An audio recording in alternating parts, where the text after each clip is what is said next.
Hi, everybody. Happy Star Wars Day from both of us at the Philly Film Brothers podcast on dorkdaily.com. I am Chris Pierdomenico, joined here with my brother, Dave Pierdomenico.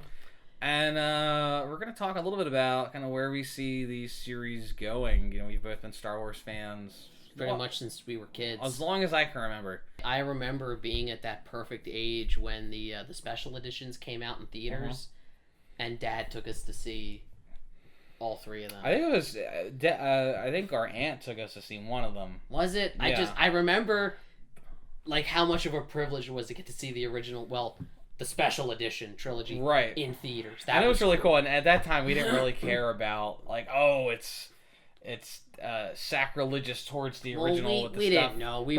But it was exciting. Like, oh, there's a scene of Jabba the Hutt that wasn't there before. I was cool. in like second grade. Yeah, I mean, I at the time I thought like, oh, that's really cool. So and here we are now, all these years later, talking Star Wars. We got this really cool. Now, this is a cookie jar. This is a cookie jar. So what's inside? R2 Sweet Tooth, they call it. It's empty. It's perfectly pristine. Well, that's disappointing. Yes. Just like Attack of the Clones. Hey. Well, we don't want to. Anyway, okay. It's fun. So where do we see the franchise going? In order to talk about it, we kind of have to talk about where we got to How here. How did we get here? So, I mean, it was... At the time, there was no MCU, there was no Lord of the Rings trilogy, there was like there was Star Wars, and it was the end-all, be-all of like epic of epic film trilogies. And each Star Wars movie was an event. It was, yeah. And even the prequel trilogy, every prequel movie was an event. I still remember the first movie I saw at midnight was Revenge of the Sith. Okay. Yeah, we both went. We both right? went. 2005. I had school the next day, and our dad he went with us, and he said, "Dave, you know it's going to be a late night. We're not getting home till after 3 a.m. You don't have to go to school the next day." And I said, because it was Thursday night, and I said, "No, I want to go to school. I want to be the only kid in school who's seen it. When everyone else is like, oh, I'm going tonight or I'm going this weekend." I'm like, yeah, I saw it.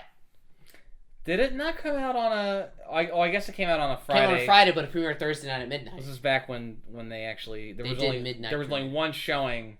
It was at midnight. Now it's... They might as well just say like they're releasing it on that Thursday. Yeah. They are, but... I'm glad they released it earlier because I get more sleep. No, I agree. Yeah, I'm glad I can go see it like at 6 or 7 on a Thursday night instead of midnight. Oh, for sure. So, you know... But yeah, you're right. Even then, it was an event, and... I feel like that only really stopped once Disney took it over and once we got Force Awakens and really Rogue One. Look, and George Lucas has had his issues and there's been criticisms, but the man knew how to tell a good story. And he had an absolute love of that story. And you could tell. And he had such an imagination, and he still does. But just in the first 6, it was very apparent, and you know, as the prequels have issues, obviously, but they were very different from the original trilogy. Tonally, plot-wise, they were their own things, and one of my biggest issues with Force Awakens was I felt like it was just a remake of New Hope. But Force Awakens is still pretty good. It's just a good movie, but I feel like once we started getting them every year, it took away that it was... So we got Force Awakens in 2015. Then in 2016, Rogue One.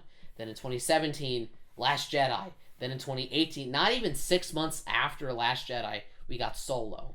Right. And I think that was the first Star Wars movie that I think flopped, but wasn't a huge success. And as great as Star Wars is, it just goes to show you like too much of a good thing can just be a little bit overwhelming. And it can. I think the difference, because like the MCU... Up until now, they were releasing a movie, 3 movies per year, right? But they were different stories, different characters. They were different enough from each other that I think the Star Wars movies are kind of maybe too similar, and because you could argue the superhero movies are pretty similar too. Yeah, but at least they're different. It would be like if Marvel was just releasing 3 Guardians of the Galaxy movies a year, set in deep space. Solo had different stories. Yeah, Solo also wasn't very good. Well, we did our review on that already. That was a totally separate thing. I hated it. I enjoyed Solo. As far as now though, I feel like Disney's learned their lesson after the Rise of Skywalker, as we now know it's called. They say that Rogue One was awesome. I loved Rogue One because it felt like a war movie. But after that was different. Yes. Yeah. But after Rise of Skywalker, Disney claims they're going to slow things down. Yeah. For the better, but we'll see. Let's talk about this trilogy. So the sequel trilogy, as it's been called, mangled Frankenstein's monster of a trilogy, where one director and another director are in a game of who can put each other in a worse corner. In some way, I know we keep going back to Marvel, but it's like the snap and trying to reverse the snap. In some ways. I think Disney's biggest problem was when they started this sequel trilogy, there wasn't a game plan. Yeah. Whereas when Lucas, like I said, like you said, the prequels had their issues, but when he started making them, he had a game plan. Yeah. He kind of knew in his head what each one was going to be. Mm-hmm. And for this one, it was like, okay, J.J. Abrams, do whatever you want for Force Awakens. Rian Johnson, do whatever you want for Last Jedi. And now it's like, we gotta conclude it. We can't. Yeah. Do you think that's the issue? Is it just having different directors? I mean, different directors help bring new takes on it. That's not the issue. Was that Disney did not have a set storyline from the beginning. It was okay. The first movie is gonna kind of roughly be about this. The second movie is gonna roughly be this, and the third one's gonna be this. It's not like we have having George Lucas. He had the whole thing planned in his head. To a certain extent. Or like you keep talking about Marvel. Marvel had Kevin Feige overseeing, okay, then it's going to be this and this. Yeah. I feel like Lucasfilm and the sequel trilogy really didn't have that. It was just do whatever you want, and then Rian Johnson, do whatever you want. Well, I'm going to undo everything J.J. Abrams did, and then we're going to hand it back to Abrams, and he's like, oh, what do I do now? They talk about it being the wrap-up of 9 movies, and I don't know. I don't think they're ready for that. I mean, unless the movie's like 3 hours long, that's going to be difficult to do. But it could happen, and I have faith for it. When I rewatched The Last Jedi, I liked it a lot more than I think when I saw it in theaters. I thought it was, I think initially I had issues with how they portrayed Luke, but it kind of made sense that It made sense to everything that happened to him, and tying back to like the sort of flaws of the Jedi. I think that worked. Mm-hmm. The only thing I think didn't work was the whole. I wasn't a fan of the Casino Planet side quest. Yeah, it was very Attack of the Clones-ish. It was. Yeah, it's hard to do Star Wars without the main guy, and I know they did consult with Lucas with Episode 9, like he as they should. And I have to make a meme of this or something, but I had this image. Him and his memes. I'm sorry we keep going back to Marvel, but we just saw Endgame recently. But what do you mean? It's Star Wars Day. It's Star Wars Day, yeah. That came out over a week ago. Of course. This is live. That scene from Dark World where Thor goes to Loki in jail, and Loki's like, "How desperate must you be to ask for my help?" And I figured that was George. That's George Lucas. Why is Disney keeping him in a dungeon? That's my biggest concern about that. Yeah, that's scary. So let's talk about Episode 9. So I mean, the title, I don't know how to feel about it. I think the issue is not a whole lot happened in Episode 8. I mean, there were some big things that happened. The end of Luke. Snoke supposedly is dead. But aside from that, I mean, it was like one long big chase scene, and I feel like it didn't really advance that much. No, it really did not. And I feel like they got a lot of stuff to cover in 9. They do. They have to wrap up everything, and I don't know that they're ready for it. It was a chase, is all really it was. I mean, I trust Abrams. I think he did a good job with Force Awakens, even though it's a remake of New Hope. I think he did the best he could with it. Mm-hmm. I mean, we've seen the trailer. It doesn't show us too much. I love Lando. I love that he's back. I think we can agree that Lando's the best part of the trailer. Like, yeah, just hands down. I love Billy D. Williams and seeing the original Two-Face. Yes, seeing him in the Millennium Falcon again with Chewbacca. It just feels right. It just feels right in here, and it's funny. Also, another meme I saw was they referenced Solo when he says he'll get his ship back over his dead body, and then this is awkward, but yeah, totally fan service, but Lando in. But I welcome this fan service. I just like Billy D. Williams so much. Now that's fan service we both welcome. Fan service I don't welcome is Emperor Palpatine laughing in the background. Now, to be fair, we don't know what that means. We don't know what that is. It could be a flashback. It could be a flash. It could be a dream, a nightmare. We don't know for a fact that he's coming back. If he is coming, if Palpatine makes an appearance in the flesh, I'm gonna riot. Because it will be even worse than Darth Maul popping up in Solo, which was the dumbest thing. You don't understand. In the animated series, he was a character, and that was stupid too. That was stupid. Let characters stay dead. Yeah. Otherwise, death has no meaning. How are we going to let characters stay dead when we need to make money? Make new characters. Because that's worked out well every time. It works sometimes if you do it right. The point is... So you wouldn't be opposed to an appearance from Emperor Palpatine as long as it's not him back from the dead, if it's like a flashback or something. Yeah, if it's a flashback, that's fine. Yeah, I think that would be kind of cool to see that. But... Because that doesn't... So Palpatine got his ending... A very fitting, perfect ending when Anakin threw him down the shaft. Yeah. Which, again, fulfilled the prophecy that Anakin would destroy the Sith. So that means if you bring Palpatine back, not only are you doing a ridiculous fan service that doesn't help anyone, but you're ruining the old continuity of the series. See, I think they might just be trolling us a little bit because... Or they might be doing that. Because I think if that would have to be a very big reveal, and I think to reveal that in the first trailer would be pretty unusual. It would be. That's why I'm hoping it's just that. But if they bring him back from the dead, I think that really... What makes... I think that the perfect ending of... the best part of the ending of Jedi in the original trilogy is Vader's sacrifice. Mm-hmm. And I think if you bring Palpatine back, it cheapens that sacrifice. It does. Starting to sound like me. Yeah, no, I good boy. So we'll see what happens. Now I've thought for some time that Snoke might be Darth Plagueis. I thought that too. And that's what everyone kind of thinks. And you know what? Maybe Palpatine learned how to cheat death. I mean, that I understand it'd be frustrating, but it would kind of make sense a little bit if Palpatine knew how to cheat death. I hope that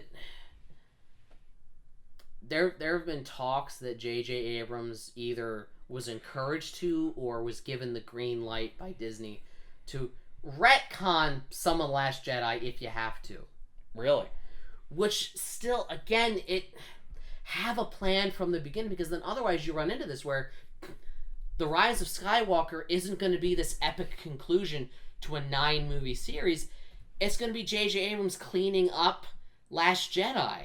Yeah. And making, I don't know. Which, again, if Last Jedi had been their plan from the beginning, then it would mean they had a plan for this. But we know they didn't. Yeah. So it's whatever they make up. And I'd rather have seen a plan from the beginning than damage control. I think not having George Lucas has been very apparent, and to be fair, the sequel trilogy is much better dialogue, I think. Than it does, but the prequels. It has a weaker plot. Absolutely, because again, Force Awakens was just New Hope, and George Lucas really with the prequel trilogy, as bad as the dialogue could be at times, it was building towards something, and he was inserting little things in each one. He knew exactly what he was going to do. Yeah, back in episode 1, when Palpatine manipulates Padme to call for a vote of no confidence in the Chancellor, you see Palpatine starting his path to become Emperor. Yeah, and it's very well, story-wise, plot-wise, I think it's far superior to the sequel trilogy. Oh, definitely. And it's like, why do the good guys always have to be the rebels? So in Return of the Jedi, they won, but then in Force Awakens, we have the First Order, and it's not the rebellion, it's the resistance. Well, if you won, why are you the underground rebels? Well, it's the resistance, I think, is resisting... I don't know. Here's what I think happened. I think, and it's partially our fault, probably, or our generation. For demand, the prequels were terrible! We want it more like the original trilogy. So I think Disney is a multi-billion-dollar corporation. They follow the money. And they follow the money. And they said, all right, well, it's almost like if you build a program to make the perfect Star Wars movie. It's a very paint-by-numbers sort of sequel. Like, okay, well, we know the fan... Hey, it's like that old South Park episode, like when I think it was, what was it, Shin Pokemon? Hey, do you kids like Shin Pokemon? Well, then you'd love this. Yeah. You know? Alabama Man. Alabama. You remember that? I haven't thought about that in years. Alabama Man. You know, and so or the bike that doesn't work or something like that.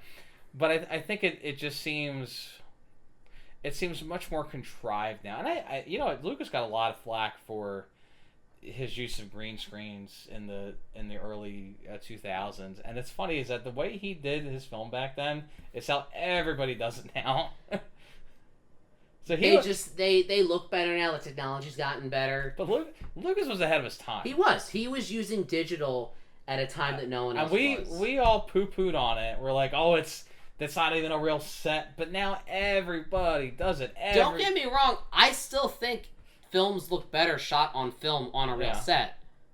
And I know we don't get that as much, and I kind of wish we did, but yes, he was a trendsetter. He was the first one that really did like a full CGI character. And now, I mean, how often do we have that now? It's everybody has that now. But it feels like for Force Awakens, why you know what would have made it much cooler, Force Awakens? What? If so the good guys win, the Republic's back, and Leia is like now Chancellor of the New Republic. But there are little splinters of the Empire or the First Order, except they're the underground rebels, and they're almost like an Al-Qaeda, like a terrorist organization, carrying out bombings and attacks. And then Leia's like, oh, in the name of security, we have to crack down on, we have to, more security, more soldiers. And then she realizes, oh, dear God, am I becoming like the Empire? And she faces that moral crisis. That would have been interesting. How much more interesting would that have been than Force Awakens? It'd be as much as interesting as you screaming everything. Yes. Which is very interesting. Yes. But we got what we... I don't think it was very clear, the transition from Jedi to Force Awakens. And maybe they are gonna... They're making it as they go along. I'm sure they'll explain it. But it's possible that when they won in the end of Jedi, like there were still a lot of Empire troops. I remember the Empire was around the whole. Well, I heard somewhere that the First Order was like a contingency plan. If the Empire fell, it would create the First Order, and that was born. Is that why they call it the First Order? Something, yeah. Like it was some sort of contingency plan that okay, well, if this collapses, this is the new order of government, and it goes like this. So. Okay. See, I think that was in the novelization of it, which I didn't read. I think that the Jedi, the Empire had a lot more power, even with the death of the Emperor, and the end of the Death Star. I think they still probably had a lot of influence. And I think they, the rebellion gained a lot of ground after that battle on Endor, but. I think they still had a lot of power, and I think that's what the First Order is. So it's not that surprising that they still have so much power. I'm just saying I wanted something a little different plot-wise. No, I agree. But I can tell you this. After Last Jedi, which, again, I feel like Force Awakens was a better put-together movie, but the plot bored me, whereas Last Jedi was all over the place and had issues, but I was more interested because I was watching it thinking... I literally have no idea what's going to happen. Yeah. And that's sort of how I have that sort of excitement now for Rise of Skywalker. I have no clue what they're going to do or how they're going to wrap this up. And I like having no clue. Yeah, that's fair. That's fair. So hopefully they'll do something totally out of left field. I hope so. But not for the sake of doing it out of left field. Sometimes you do that and it's dumb. I hope they do something out of left field because it fits the story and it works. Well, they're going to do something out of left field because they think it might make money. We know. But not to be so cynical, but I'll go see it opening night. I'll be there. There's hope for the franchise. I'm not crazy about the title. To me, the title feels like it's leading into the next one. Little bit. You know what I mean? And it maybe because it's so many words too. It's like I think Star Wars Rise of Skywalker was kind of cool. Why do you have to have Star Wars The Rise of Skywalker? Plus, it's the only one that names a character. The Star Wars titles have often been almost kind of vague. Yeah. In there. But who's Skywalker? Is it Rey? Is Rey Skywalker? Is it people were saying maybe it was maybe Palpatine. Is it Skywalker? Because he's the father of Anakin. What a twist. I mean, no. My favorite theory. That was confirmed. My favorite theory is that is Kevin Smith's theory that Skywalker is simply because the Jedi Order is old and done, and we tore that down. The name of someone who practices the Force instead of a Jedi will now be a Skywalker, named after him. Well, wouldn't it be the Rise of the Skywalker, or the Maybe. Skywalkers? Doesn't have to be plural. Could be like Jedi was singular and plural at the same time. Skywalker could be the Skywalker collective. We'll see. It's a cool theory. If it's right, it'd be cool, and we'll see what happens. I'm legitimately excited. On this Star Wars day, I'm looking ahead at this December, and I'm excited. And I think they would be wise to halt with the movies a little bit. I do want to see the new TV show on Disney Plus, Mandalorian. I think you could do more with the TV show, and I think yeah.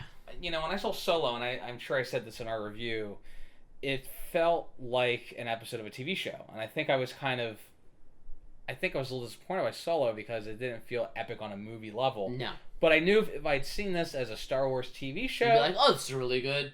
I would have TV said, special. I would have said, oh, this is really cool. Yeah, so hopefully they do that. I think they were very surprised by just Last Jedi's performance, and I think also Solo's performance a little bit too. Well, Solo had a lot. It was only like 5 months after Last Jedi. It wasn't very good. There wasn't a lot of excitement for it. It wasn't very epic. It came out a month after Infinity War, so there was still that going on. It had a lot of things working against it that weren't even necessarily its own fault. Mm-hmm. They released it at the end of May. Can I just point out? So Star Wars Day is today, May 4th. Right. Because today. May the 4th be with you and all that. Yeah. Can I point out how stupid that it's based on a pun? That Star Wars Day should be May 25th, because that's the day the original came out in theaters. Is that sacrilege to say? The original. Is that sacrilege to say? I'm just saying, it's based on a pun when it could just easily be May 25th and celebrate the anniversary. He's not a true fan. I don't know. Maybe. If you disagree with me, feel free to roast me in the comments. You can say whatever you want. You can say... Please do. You can say I look like a fat Mexican John Wick. Whatever you want. Don't know where... Okay. First thing I thought of. Yes. So, we're looking... I mean, look, more Star Wars is great. Maybe a little bit less, so we can appreciate each one. Exactly. Like, I'm okay with Disney doing spin-offs, but have them come out every few years. And let's not always have it be about a group of rebels. Yes, give us news stories. It's a rich universe. Which is funny because when the prequels came out, they complained that there was... I mean, the audience complained about lack of rebels, like those type of rough characters. They complained about all the politics. Yeah. And then Force Awakens went with no politics or explanation at all, and then we realized we want a happy medium. Yeah. It's our fault. Look, Star Wars fans will never be satisfied. It just won't happen. Well, what I will advocate for, I think it is disgraceful the way that some of the actors are treated. They are. It's not on them. It's not their fault. It is, and even the people behind the scenes, like even I'm sure Ryan Johnson, they're people. They're artists, and hey, you can not like their work, but I think just some of the immense cyberbullying that went on, which is awful. So this may sound crazy, but you can look at an artist's work, be it a film, a book, a TV show, a painting, whatever, And you can not like it, but then not have to go on the internet and tell that artist you hate everything about them and they're worthless and all these terrible things. Yeah. You don't have to do that. Self-control, people. Self-control. Self-control. Don't be a jerk or an idiot. Yeah. That's rules for the internet. So, Star Wars. Who knows where it's going? It's going to take a little break after this. Little refresher. It's been a while since I've watched all of them. I think I may, maybe for this last one, I might go back and rewatch 1 through 8. What better day to watch them all than today? May 4th. Oh, it's going to be a long day. All right.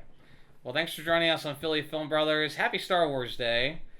And we will see you next time. May the Force be with you. And also with you. That's how you can tell someone was raised Catholic. Yeah.